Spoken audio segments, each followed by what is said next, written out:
What's up, everybody? Leon and Pierre coming to you from our respective vaults. Mine just north of New York City, as you guys know, and Leon's from good old Toronto. And we're really excited because we're going to be bringing to you guys a brand new segment. It's going to be a quick hit type segment that Leon and I are going to bring to you guys from time to time. It's called Verses from the Vault. And Verses from the Vault, what it's basically going to be is we're going to have a couple of different categories.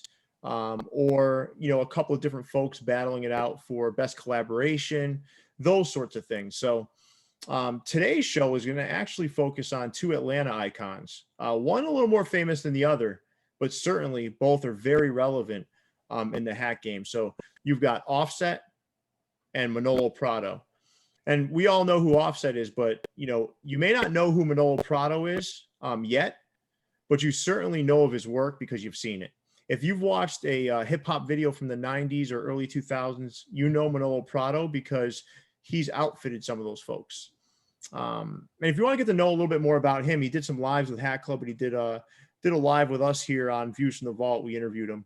But I will say both of these guys are powerhouses and immensely important to the Atlanta culture. So, basically we had Offset do a collaboration directly with New Era, right, Leon? Yep. Three hats. And we had Manolo Prado, who did a collaboration with Hat Club. And the canvas, just much like Offset's, was New Era 5950 caps. Different avenues, right? I mean, one went direct to the source, obviously a bigger name with Offset. Manolo Prado kind of had that intermediary, which would be Hat Club with Justin, Pink Bottom Jus, kind of helping facilitate that whole thing. But I've got the hats to show. We can go through each hat, and then you and I can kind of talk about which one we think is better in terms of the collective. So we've got Offset, who did 3 hats, and we have Manolo, who did 5 with Hat Club and Justin, and we can kind of battle it out here. Yep, perfect. What do you think? So we'll start with Offset's hats, right? Yep. So what was your initial reaction? So I've got the hats here and we'll show them off, but as I'm kind of pulling these out, what were your initial reactions to the Offset hats?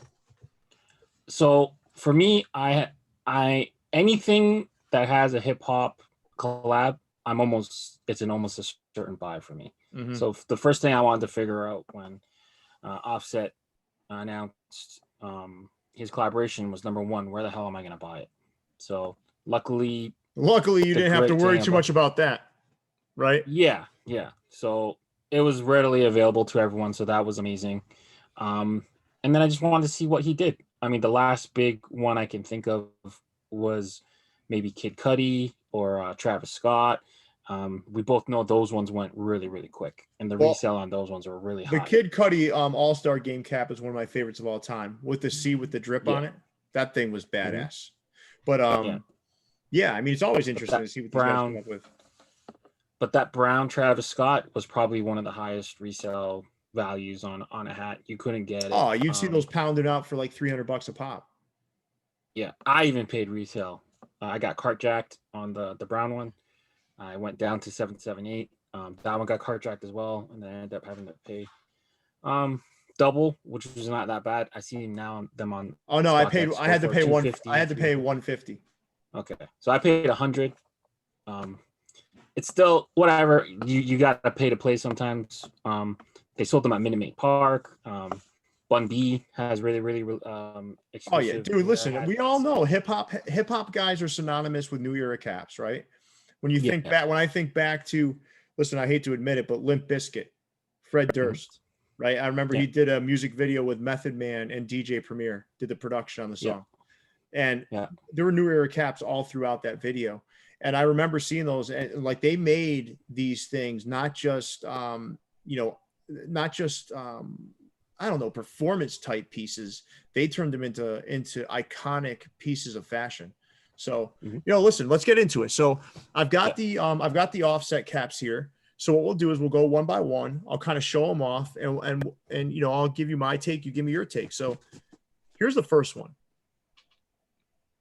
This one to me is pretty freaking cool. So, I love the Atlanta logo with the tomahawk as that kind of connector in the A. But this hat, it starts with that peach on the front. And I will tell you, you don't have to worry about the embroidery work on these. It's fantastic. Okay. Then you come to the side, and it's got that World Series patch, right? And that kind of metallic gold. And you've got that do it for the culture, kind of back hit there. And then you've got the yellow squatchy on the top, right? And that Kelly green bottom. Yeah. Fantastic hat, right? Yeah. This hat fell right in the middle of the three. It wasn't as risky, I feel like, as the other ones, but it is solid. The peach with the yellow at the top really sets it off. The for the cultures, do it for the culture is really cool. But it was, to me, it wasn't like a risky hat. This was kind of the more conservative, even though it has a front and a side hit. Out of the three, I feel like this was the more conservative, and it kind of falls in the middle. Okay. What do you think? I like this one. This one is this one's my favorite of the three, personally. Okay. I know a lot of folks are gonna like the last one I show of the three, but this one was, I don't know. There's something about this hat that I like. I do love that yellow squatchy on the top. You know how I feel about green unders. They're classic. These, it's, you know, they're iconic. This is just a beautiful hat. So that's actually my favorite of his. But we'll go into the second one. Very much like that one, the previous. We have the Tomahawk A, right?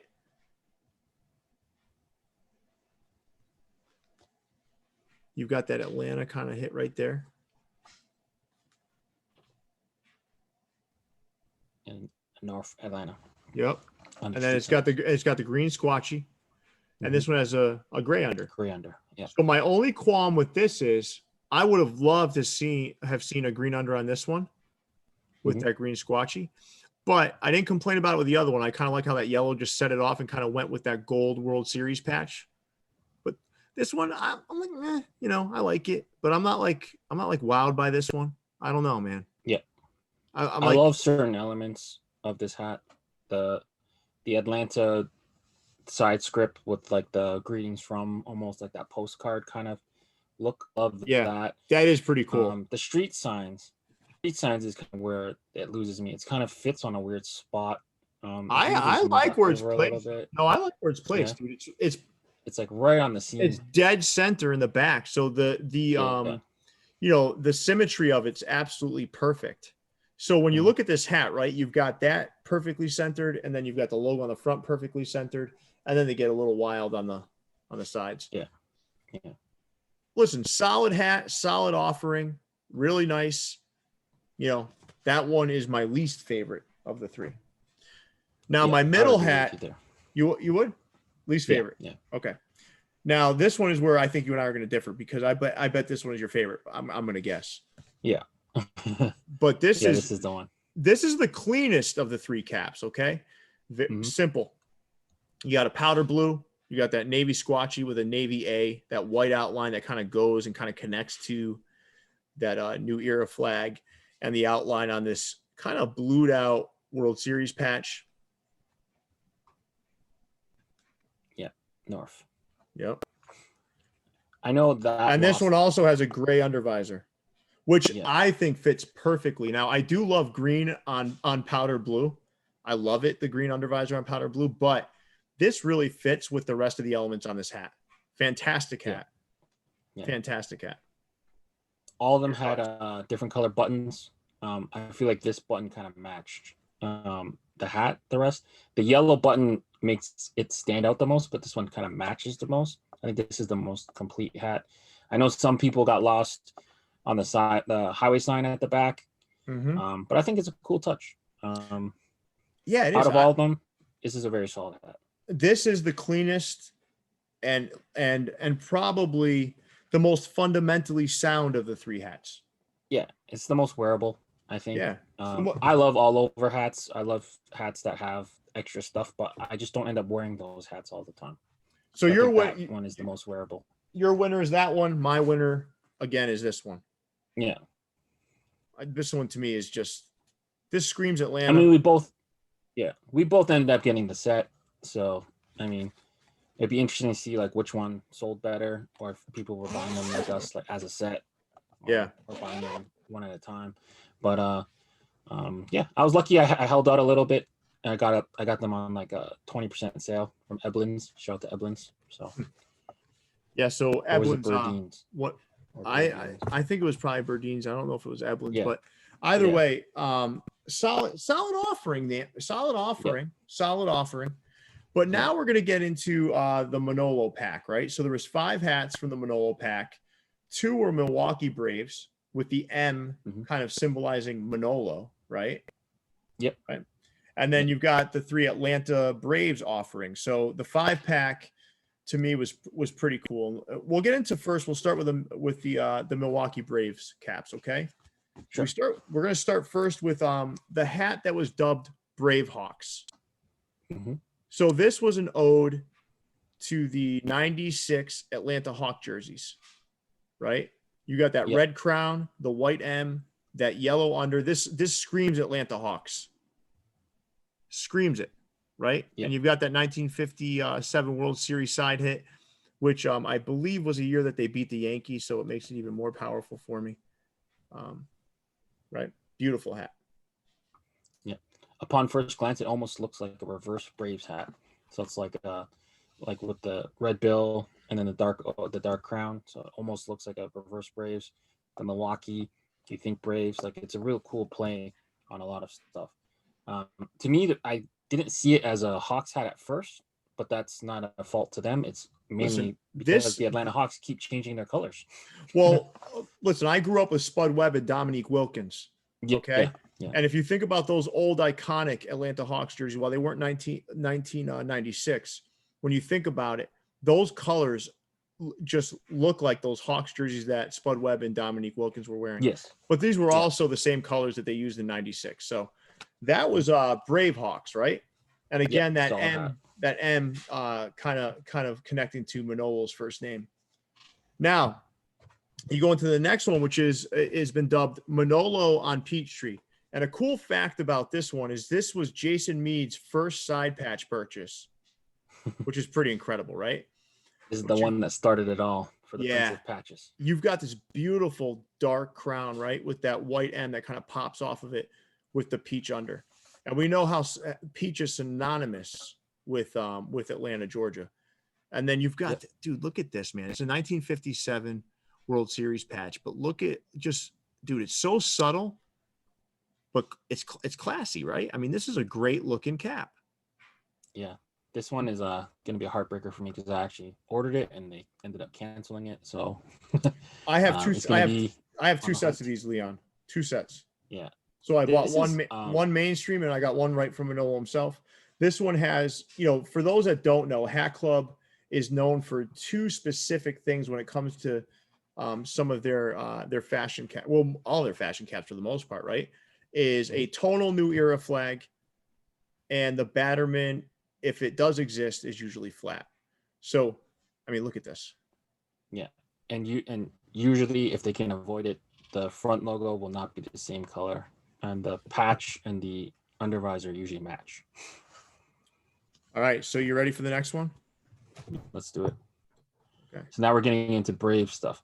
Cool factoid about the Brave stuff. He made sure that there was some navy in each one of the Atlanta hats to make sure that it brought it back to the Braves. So this is it's a 2-tone with the navy brim. Yeah, so this is a walnut crown, right? Navy brim, red under. This one is called Red Clay, correct? Yes. The red clay. And probably, arguably, one of the best New York side patches, the 99. Atlanta played them in that World Series, so they used the 99. Again, notice that peach. That peach, man, shows up again. Now, I hate walnut on undervisors, but when it's on the crown, I can do it. And it's got that that white A just kind of popping off of there. Beautiful patch, red undervisor. This thing is money. Yeah, I stupidly passed on it because it was a 2-tone. But then when I learned that he purposely left the navy in all the Atlanta hats, then I felt bad that I didn't buy it. So now I'm on the hunt for that one. Now presenting the Dirty South. The one I'm wearing right now. The Dirty South. Okay. So this is a classic Atlanta colorway, right? You've got that beautiful World Series patch that, if you notice, you see walnut in there, right?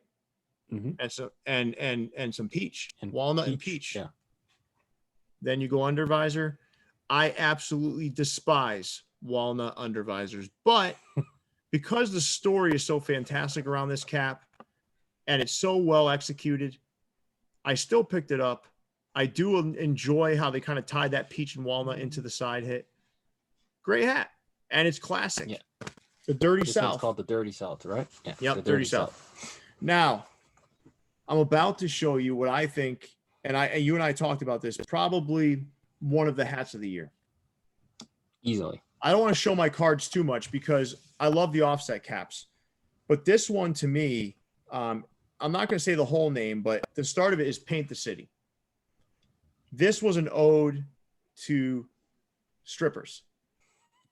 Yeah. I mean, I don't know how else to say it. This is an ode to strippers, right? Yeah. So this thing is probably, I don't know, look at this. The camera does not do this hat any No. sort of justice. Nope, it doesn't. Yeah. But it's got that mono navy A on the navy cap, right? Yeah. Then the patch just kind of pops off of there. This is probably one of the most elegant caps I've ever seen.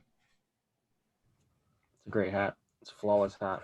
2000 All-Star Game patch, which is an iconic patch, right? I mean, this is something that is just, it's a powerful patch. And what I did is not an easy patch to pull off. Nope. And they toned it down just right. But the key to this hat is the mono A on that dark crown. And then that pink under just pops off of there. This right here is incredible. Yeah. And they tonaled the Batterman at the back. Tonaled up Batterman. Yeah. It's there. You're not going to see it. You can't see it. Yeah. This thing, all you see when you're wearing this hat, all you see is dark and then a beautiful patch there, pink under, power. Yeah. So of the Manolo collection, right? My favorite by far is Paint the City. I don't even think it's a question for me. Yeah.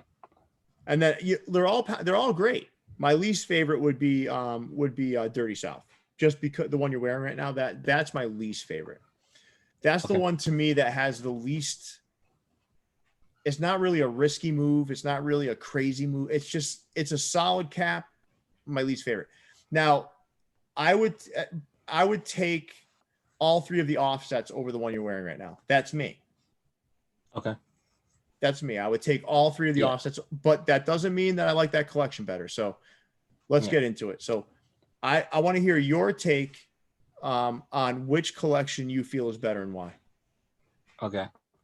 In terms of like cultural significance and getting eyes on New Era and bringing, being able to sell hats and get hats to people, offset is better. But if you're talking about, cap execution, telling a story, final product, Manolo and Justin Farnham smashed offset, right? The only drawback is did they make enough for people to really enjoy? And that's not on them. That could be a Hat Club thing or whatever. There's some restocks happening maybe in person you're able to buy in the future, but don't quote me. But if you're talking about just hats, I give it to Manolo. What do you think? All right, so I'll start with offset. Let me start there. Okay. The hats are well executed, but I think they're a little late. Yeah. And what I mean by that is we're starting to see a departure from this all-around trend. We're starting to see it. We're starting to feel it. It's starting to happen. People are getting more to a place of like, all right, I want a side patch on my hat still, but maybe I don't want 7, or I don't want all this busy work going on. I also think like there is kind of a fast food feel to it. And it happened in 2 ways. Number one is that whole being a little late piece. But the second piece is how many vendors had this hat and the lack of limited availability. It wasn't limited in any way, shape, or form. These could be had. If you wanted it, you can have it. Yeah. And I think, I'm not going to say that takes away from the design of the hat, but it does take away from the mystique of the collection. Right. because I do think I hate when people miss, but I also understand that when people do miss, it makes the hat more desirable and cooler. That's just my opinion. I also believe that, you know, there was some risk taken. He took risks, man. I mean, putting a yellow squatchy on a hat that really, when it really doesn't belong, and then kind of taking that peach and kind of plastering it right on the front of the hat. There's some cool risks that were taken, and it was done right. So it wasn't like these look like clip art. They look good. Like every hit on each hat looks good. It's well executed, but it still doesn't feel like I'm holding Atlanta culture in my hand. And I'm not even from Atlanta, right? Yeah. But I grew up loving, and I told you this, I loved Outkast. I love listening to Goody Mob. 112 was probably my favorite R&B group of all time. I don't know. I've always connected with Atlanta in general in some way, shape, or form. Now, not being from Atlanta, I didn't really learn much from the Offset Caps. No. I love the music. I love the culture, all that kind of stuff. But I didn't learn anything, right? The Manolo Pack, what it did is it really connected me to Atlanta in a different way. It made me feel like I was a part of it in a different way. Yeah. Listening to Manolo's stories, listening to those stories and then connecting it back to the hat, holding the hat in my hand, it legitimately introduced me to components of Atlanta culture that I didn't know existed, and it made me feel like a part of it. Does that make sense? When I put the hat in my head, I feel a connection to Atlanta. Yeah. Offset, the Offset cap, I put that on my head. I feel like I'm it's like a hype beast type thing. It's like you're advertising Offset, whereas the Manolo hat is telling a story without all the extras. You know, you have the hat, and the hat speaks to you without having to add the extra fixings and the extra, you know, pieces of embroidery or whatever. So yeah, for me, I'm man, there with you. Yeah, I mean, for me, like, listen, dude, I love all 8 of these hats. Okay, all 8 of them. I just feel that the execution and the ability to connect it directly to Atlanta was better executed by Manolo. Yeah. I know they've made more, so like the different designs, and they're gonna keep cooking. So Manolo's a great partner for them to work with, and I'm excited to see what they cook up next. But yeah, to me, it's a landslide, and we did a poll up in FHS, Fitted Hat Society, and it was pretty much unanimous. Right? Yeah, I mean, I think everyone. What's that? The baby blue hat got a little bit of love from the Offset one, but it was pretty much a landslide for Manolo, and part of it is the storytelling. I think him really being available to talk to the community and explain where everything comes from. You know, maybe Offset gets a couple more points if he does that. Maybe. No, he would. We'll never listen. If there was like, I do believe that there is an advantage and a disadvantage to being big. Yeah. Right. So I think this was a missed opportunity though.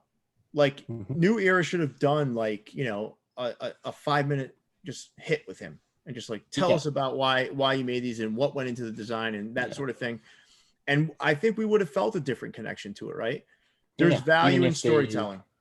Even if they record him talking to a guy, tapping on a laptop, and then the guy who worked on him just explains, you know, he really wanted a peach because of this, or, you know, that 100%, dude. His child or something. You know, you never know, right? Anything like that. Like, what does the guy on the side, you know, where's that logo from? Is that from a show he did at this place? Like, anything. But, you know, I mean, that's why they do it. Yeah, that's why they do it, and we just talk about it. So that's right. So just in summation, right? We both have Manolo over Offset in this versus battle. Again, I think I can speak safely on behalf of both of us that we liked all the caps. It's just, hey, listen, Manolo comes out on top in this one. Yeah, the real winner is Atlanta. So that's you know, right. A lot of people buying Atlanta hats. And us, it gave us something to talk about for the past 20 minutes. Exactly. All right. Well, thanks for joining us, everyone. I hope you enjoyed the video. Please subscribe, like the video, comment if you don't agree with our take on this. We'd love to hear from you. Thanks, guys. Stay fitted.